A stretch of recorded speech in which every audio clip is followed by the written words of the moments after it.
we up here in the United States, we see stories about, well, Brazil just went through another election, and you had a very close election there on the presidential contest, and Dilma Rousseff. It was not an election, because if the counting of the votes is secret, you cannot trust it. This is not a real, it's not a normal election. It's not a legitimate election. This is a fraud, a complete fraud. Mm-hmm. And the guy who was responsible for the counting of the votes as the president of the Electoral Commission, he had been a lawyer for the attorney for the Workers' Party.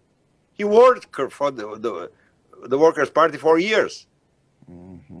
And was a protege of the Workers' Party, and he just returned the favors he received. So only 23 people follow the vote, the counting of the votes. This is so absurd. This is so obviously a fraud. How much resistance is there in Brazil? Now, you know, today there was news from the government itself. You know what the support for Dilma now? 7%. 7%. So 93% of the Brazilians are against Dilma Rousseff. And yet she just won that election, according to the official count. Didn't she get about 52% of the vote? She won no election at all. Okay. How can you say that?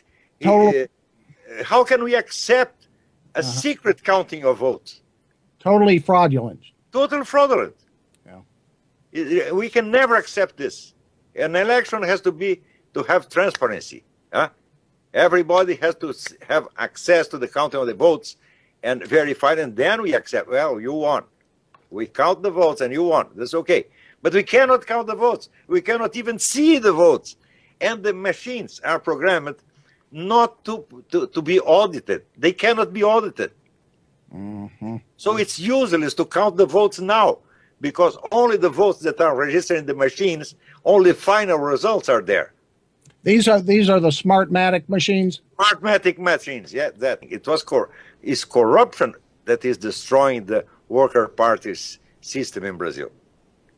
Because people are really angry with this. But as long as the Workers' Party runs the electoral process and can count the votes, they'll never give up power.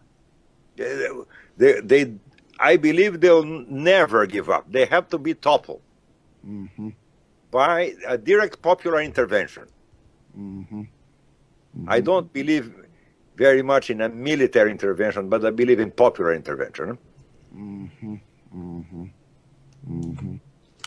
They have to expel these people from political life forever.